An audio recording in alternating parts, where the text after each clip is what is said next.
स्वागत है आप सभी का खबर दमदार में। मैं हूं अजय और कानपुर की रोटोपैक कंपनी के मालिक राहुल कोठारी को हाईकोर्ट से बड़ा झटका लगा है। राहुल कोठारी ने हाईकोर्ट में जमानत अर्जी लगाई थी, मगर हाईकोर्ट ने गंभीर आर्थिक अपराध का हवाला देकर जमानत अर्जी को खारिज कर दिया। कोठारी पर सरकारी बैंक के साथ फर्जीवाड़े का आरोप है। 4168 करोड़ का चूना लगाने का आरोप है। इस मामले की सीबीआई जांच चल रही है। इसकी चार्जशीट सीबीआई ने हाईकोर्ट में भी दाखिल कर दी है। दोनों पक्षों की दलीलों को सुनने के बाद जस्टिस ओम प्रकाश की एकल पीठ ने राहुल कोठारी की सभी दलीलों को खारिज करते हुए जमानत से इनकार कर दिया। राहुल कोठारी ने अकेली संतान होने के साथ पिता का एक्सीडेंट होने का हवाला दिया था। माता पिता के कोरोना संक्रमित होने के चलते उनके देखभाल करने का भी हवाला दिया, लेकिन हाईकोर्ट ने गंभीर आर्थिक अपराध का हवाला देकर जमानत देने से साफ इनकार कर दिया। बड़ा झटका राहुल कोठारी को। सर्वेश हमारे संवाददाता मेरे साथ जुड़ गए हैं प्रयागराज से। सर्वेश, क्या अपडेट, क्या दलीलें दी गई आज? देखिए, कानपुर की रोटोमैक कंपनी जो है वो 90 के दशक में काफी इसका नाम था और काफी बड़ी कंपनी मानी जाती थी, लेकिन इसके बावजूद इनके मालिक राहुल कोठारी पर आरोप है कि इन्होंने कई बैंकों से गलत कागजात दिखाकर फर्जी तरीके से लोन लिया और सभी लोन को एनपीए कराकर बैंकों का इन्होंने पैसा हजम कर लिया। 4168 करोड़ रुपए बैंकों का, सरकारी बैंकों का हड़पने का आरोप है, जिस मामले में मुकदमा दर्ज है और इस पूरे मामले की सीबीआई जांच कर रही है और सीबीआई ने चार्जशीट भी दाखिल कर दी है। इन्होंने जमानत के लिए हाईकोर्ट में अर्जी दी थी और इसका आधार ये बताया था कि अपने माता पिता की अकेली संतान है, उनके पिता किसी दुर्घटना में घायल है और माता पिता दोनों कोरोना संक्रमित है, इसलिए उनकी देखभाल के लिए उनको अंतरिम जमानत पर रिहा किया जाए। लेकिन कोर्ट ने आर्थिक अपराध को देखते हुए, उनके इतने बड़े आर्थिक अपराध को देखते हुए अंतरिम जमानत देने से साफ तौर पर इनकार कर दिया। तमाम दलीलें खारिज कर दी क्योंकि अपराध गंभीर है। 400 करोड़ से ज्यादा को हड़प लिया। 4168 करोड़ रुपए हड़पने का आरोप बैंकों का। और गंगा नदी में शव मिलने का मामला, बिहार और यूपी में गंगा में शव मिलने का मामला, सुप्रीम कोर्ट में दाखिल की गई याचिका, विशेष एजेंसी से जांच कराने की गई है मांग। यह मामला सुप्रीम कोर्ट तक पहुंच गया है। राजनीति पहले ही शुरू हो चुकी थी। गंगा में आखिर शव कहां से आ रहे हैं, कौन बिना समुचित तरीके से दाह संस्कार के इन शवों को गंगा में बहा रहा है, अब यह मामला सुप्रीम कोर्ट पहुंचा है। सीएम योगी लगातार खुद मैदान में उतरकर कोविड को कंट्रोल करने के लिए समीक्षा कर रहे हैं। सीएम आज 3 जिलों में पहुंचे। सबसे पहले सीएम अलीगढ़ पहुंचे। यहां एएमयू में बने कोविड कमांड सेंटर का जायजा लिया। उन्होंने अधिकारियों और स्वास्थ्य कर्मियों को निर्देश दिए, मरीजों को किसी भी तरह की दिक्कत नहीं हो, ये कहा। सीएम योगी ने ऑक्सीजन की सप्लाई को लेकर भी कहा कि जरूरतमंदों को ऑक्सीजन की कमी नहीं होनी चाहिए। खास बात यह रही कि 33 साल बाद कोई सीएम एएमयू पहुंचा था।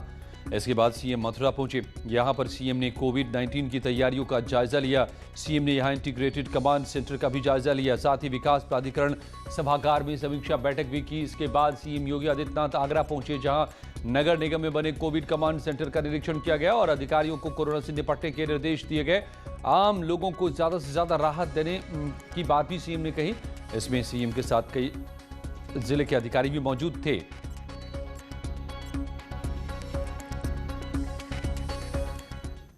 और एएमयू के दौरे के दौरान सीएम योगी ने कहा कि अलीगढ़ यूनिवर्सिटी में 16 लोगों की मौत हो गई। ज्यादातर प्रोफेसर्स हैं, जिसमें 10 की अलीगढ़ में और बाकी लोगों की अलग अलग जगहों पर मौत हुई। लेकिन बड़ी बात यह कि वैक्सीनेशन कार्यक्रम को से नहीं जुड़े थे ये लोग, यानी कि वैक्सीन इन्होंने पहले दौर में नहीं लगवाया था। अगर ऐसा हुआ होता तो शायद ये मौतें न होती। इशारा सीएम का साफ था कि वैक्सीन सभी करवाएं, इस प्रोग्राम से जुड़े। 18+ के वैक्सीनेशन में अलीगढ़ को भी शामिल किया जा चुका है, तो सभी बाहर आए, वैक्सीन लगवाएं।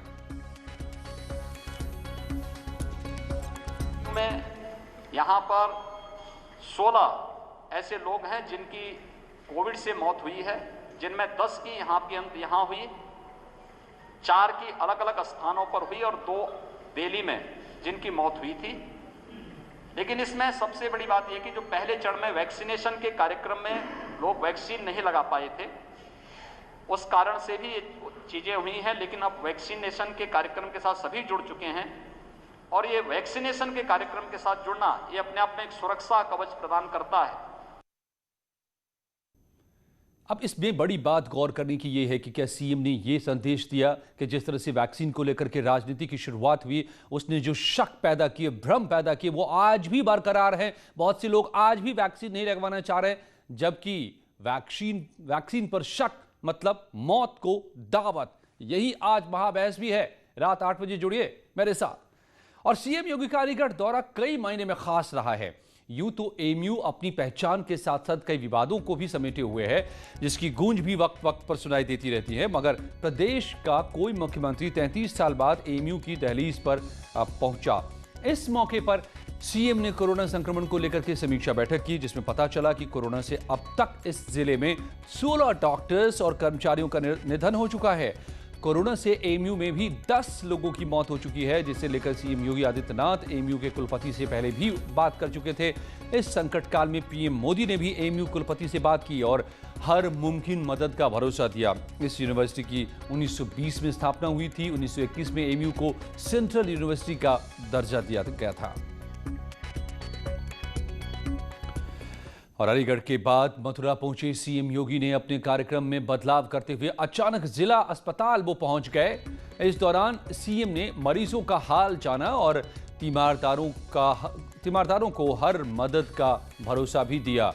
ये मथुरा में कार्यक्रम नहीं था जिला अस्पताल जाने का, कार्यक्रम था कि सीधे हेलीपैड से सीएम पहुंचेंगे कोविड कमांड कंट्रोल सेंटर, मगर अचानक उन्होंने कहा कि मुझे डिस्ट्रिक्ट हॉस्पिटल जाना है, जिला अस्पताल जाना है, और पहुंच गए वहां पर खुद अपनी आंखों देखने कि क्या हालात है।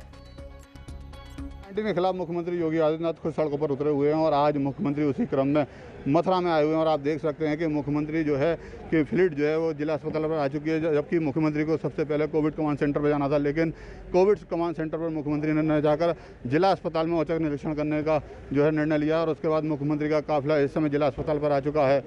आनंद फानन में मुख्यमंत्री के जो कार्यक्रम में तब्दीली हुई, उसको लेकर जिला प्रशासन को आनंद फानन में सारे प्रोग्राम को चेंज करना पड़ा। और आप देख सकते हैं कि अब मुख्यमंत्री इस औचक निरीक्षण में क्या पाते हैं। और सीएम योगी कोविड कंट्रोल के तूफानी दौरे पर आज रहे। आगरा भी पहुंचे सीएम योगी ने कोविड कंट्रोल सेंटर का यहां पर निरीक्षण किया। इसके अलावा योगी ने प्रशासन के इंतजामों की भी समीक्षा की। योगी अधिकारियों से भी मिले, व्यवस्था की रिपोर्ट उनसे ली। और इस दौरान सीएम ने लोगों के बीच भी सीएम पहुंच गए, एक गांव पहुंचे। यहां पर अचानक किसी परिवार जहां कोविड पॉजिटिव पेशेंट था होम आइसोलेशन में, उससे भी मुलाकात कर ली।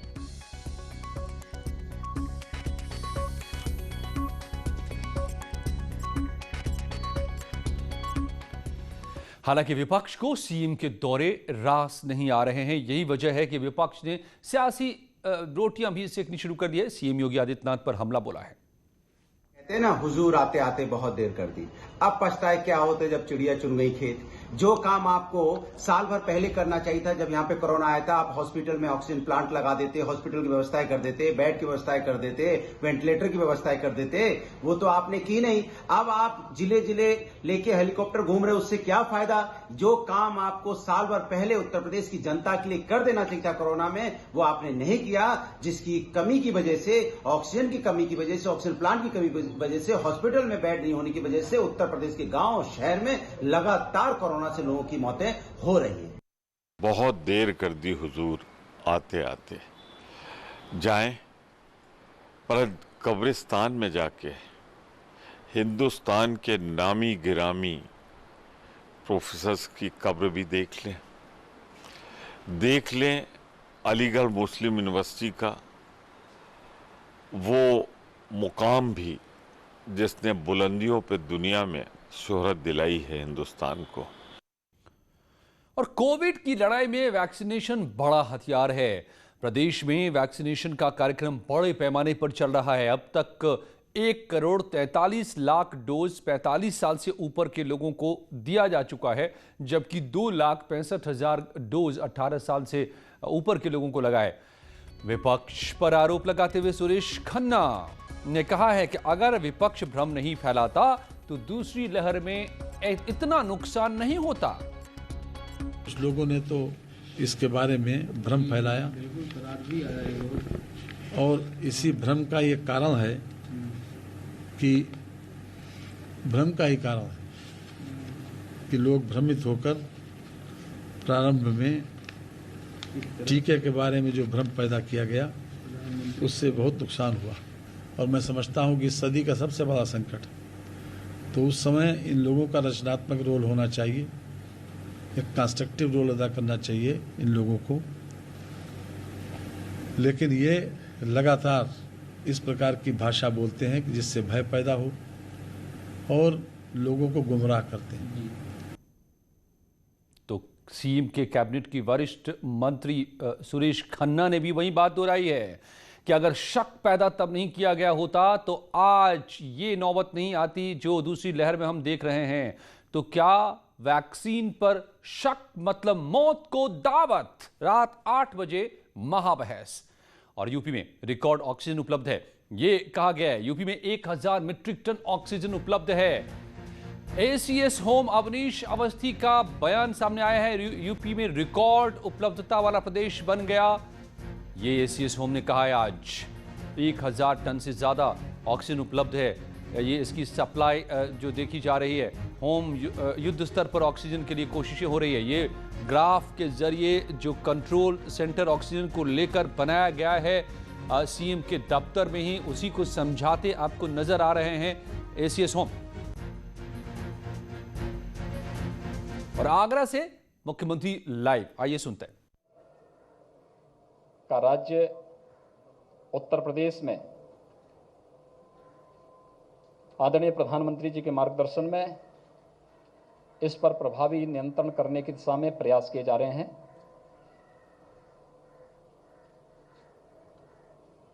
एक सामूहिक टीम भावना के साथ प्रदेश के अंदर जो कार्य हुआ है,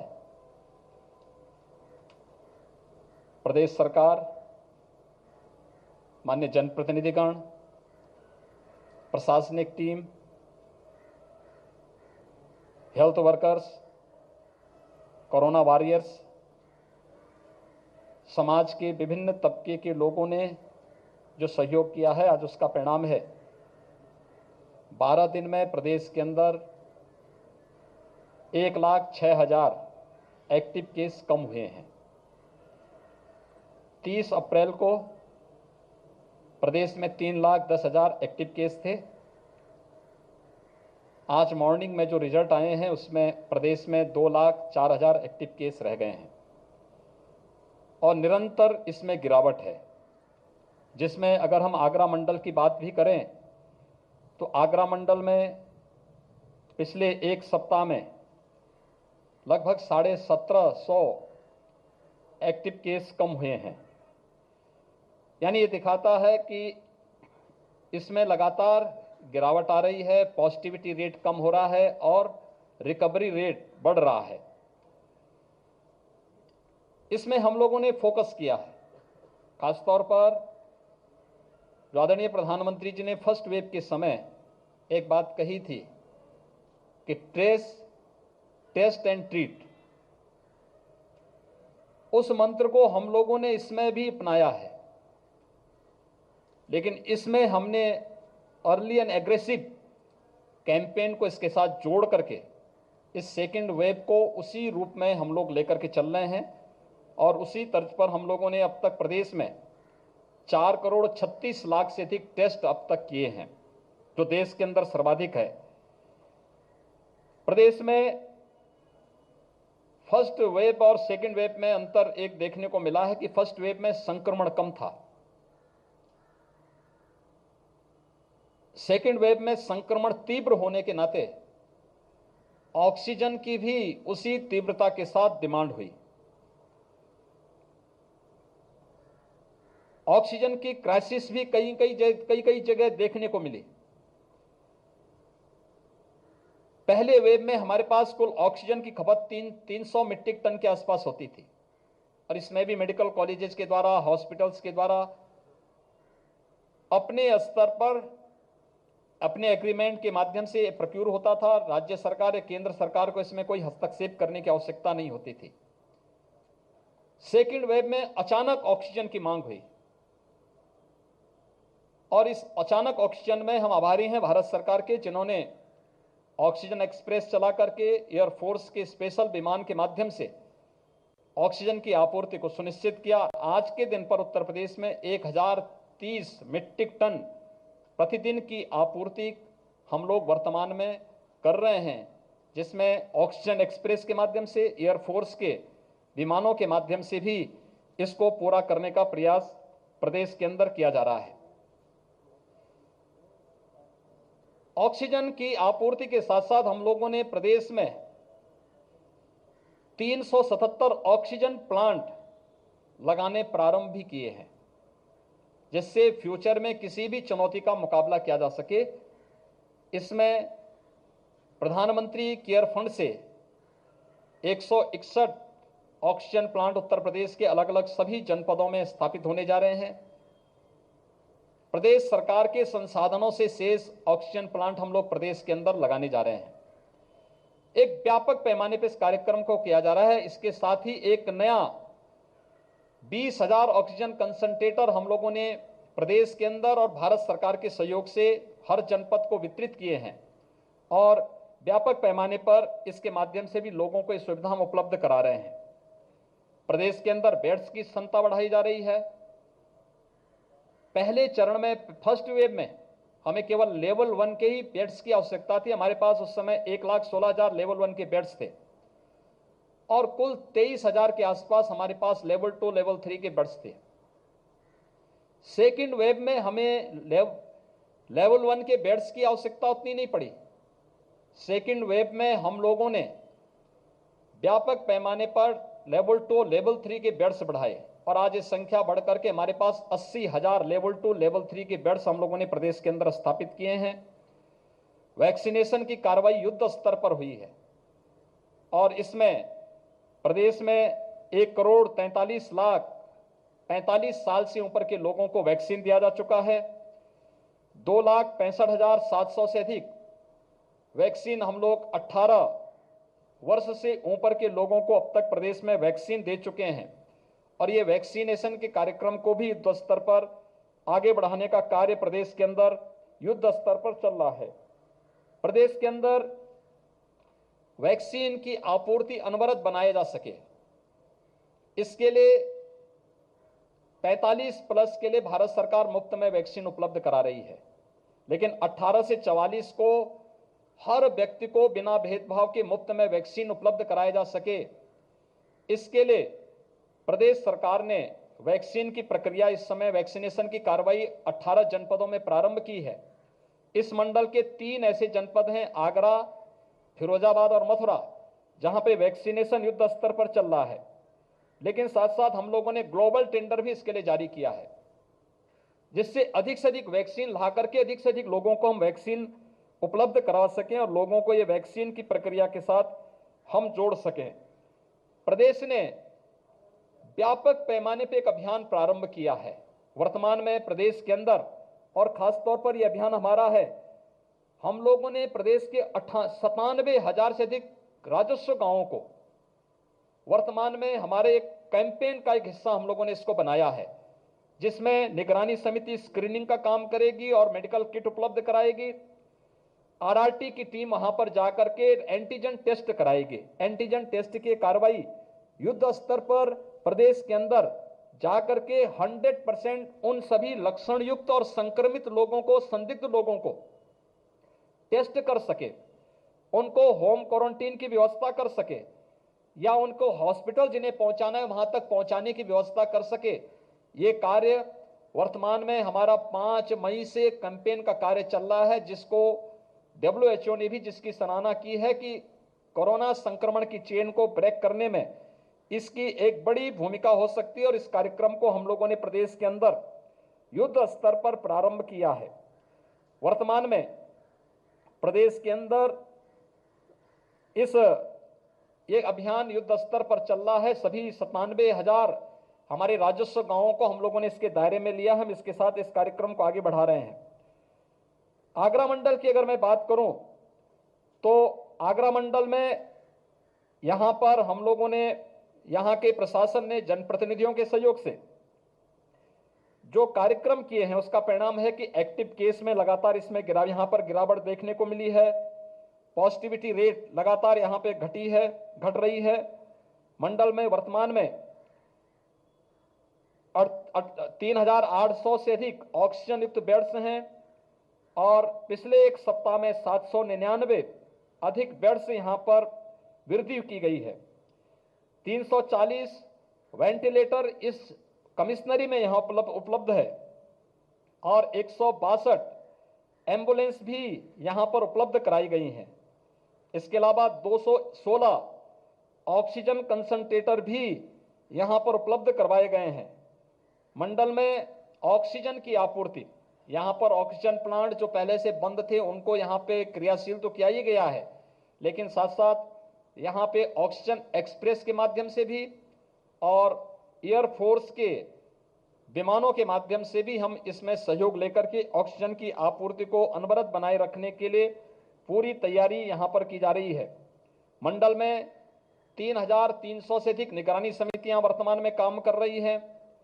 270 आरआरटी वर्तमान में यहां पर कार्य कर रही हैं और वैक्सीनेशन का आगरा मंडल में 18 यानी अगर हम देखें तो वैक्सीनेशन 45 प्लस में 5,71,000 से अधिक लोगों को यहां पे वैक्सीन दिया गया है और 18 साल से ऊपर के लोगों में आगरा में 10,000 से ऊपर, मथुरा में लगभग 6,000 और फिरोजाबाद में लगभग 5700 5,700 से अधिक लोगों को ये वैक्सीन किट यहां पर कोविड कवच के रूप में एक सुरक्षा प्रदान करने के लिए ये कार्य यहां पर किए जा रहे हैं।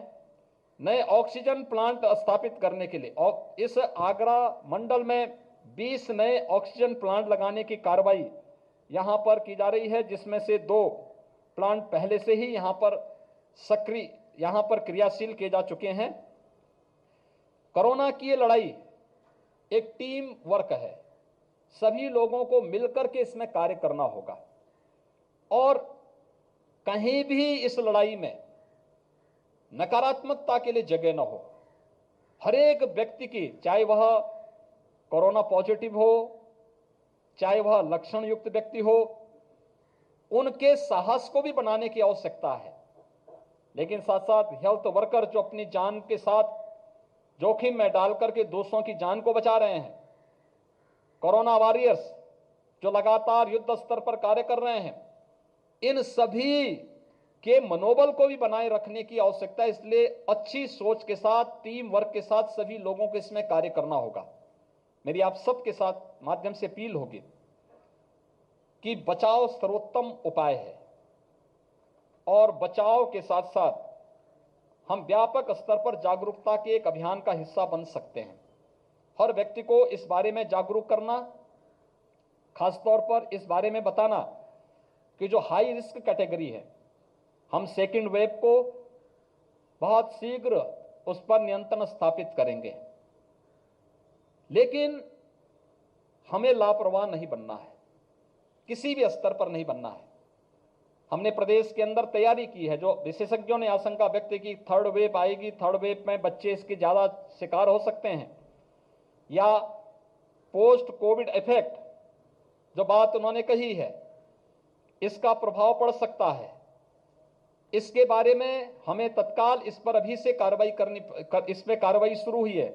खासतौर पर जो ब्लैक फंगस के मामले सामने आ रहे हैं, उसके उपचार की व्यवस्था लखनऊ में हमने प्रारंभ कर दी है। एक विशेषज्ञ टीम गठित करके वह पूरे प्रदेश के अंदर वर्चुअल इस कार्यक्रम को आगे बढ़ाने का कार्य कर रही है। लेकिन साथ साथ हम लोगों ने यह भी व्यवस्था प्रारंभ की है कि थर्ड वेव के लिए, यद्यपि विशेषज्ञों ने प्रदेश के अंदर यह आशंका व्यक्त की थी कि 5 मई के बाद यूपी में 1 लाख केस प्रतिदिन आएंगे, लेकिन टीम वर्क का परिणाम है कि आज के दिन पर आज जो प्रदेश के अंदर कोविड पॉजिटिव के केस आए हैं वो मात्र 17,000 आए हैं। तो ये लगातार उसमें गिरावट है। 17,000, कल 18,000 थे, आज उससे भी कम होकर के 17,000 पर आए हैं और हम इसको और प्रभावी ढंग से नियंत्रित कर रहे हैं। लेकिन हमें अभी भी किसी भी स्तर पर लापरवाही नहीं बरतनी है। हमारा व्यापक जागरूकता के इस कार्यक्रम के अंतर्गत हम व्यापक कैंपेन का हिस्सा बने, अपील करें कि कोई भी व्यक्ति हाई रिस्क कैटेगरी का है वह घर के बाहर निकले ना। इस समय घर में भी मास्क लगाएं, बचाव के सारे उपाय करें। शेष अन्य लोगों को घर के बाहर किसी आवश्यक कार्य से आना हो तभी आएं, अन्यथा ना आएं, अनावश्यक रूप से ना आएं, भीड़ भाड़ वाले स्थानों पे ना जाएं। घर के बाहर निकलें तो मास्क जरूर पहनें, 2 गज की दूरी का पालन जरूर करें। किसी से कोई सामान का आदान प्रदान करना है तो ग्लव्स जरूर पहने। हर व्यक्ति अगर कोविड के इन नियमों का पालन करेगा तो ये कार्य एक एक जीवन को बचाने के लिए, जो जीवन अमूल्य है उसको बचाने में बहुत बड़ी निर्णायक भूमिका हर नागरिक की हो सकती है। और हम लोग अगर इसको व्यापक पैमाने पर आगे बढ़ाएंगे तो अवश्य सफलता प्राप्त होगी। मुझे आप सबसे भी अपील करनी है कि हम सब जागरूकता के इस कार्यक्रम का हिस्सा बने, प्रत्येक नागरिक को इसका हिस्सा बना करके व्यापक रूप से जागरूक करके कोरोना के खिलाफ देश की इस लड़ाई को सफलता पूर्वक आगे बढ़ाने में योगदान दें। बहुत बहुत धन्यवाद। सीएम योगी आगरा से सीधे बता रहे थे क्या क्या किस किस तरीके से सरकार जंग लड़ रही है, चाहे वो ऑक्सीजन की उपलब्धता के बाद हो, इलाज की बात हो या फिर तमाम जगहों पर तैयारी की बात हो। सीधे ग्राउंड जीरो पर जाकर योगी ले रहे हैं जायजा और इसी क्रम में पहुंचे थे आज अलीगढ़, मथुरा और फिर आगरा। कुछ ही पलों में उत्तराखंड की खबरें।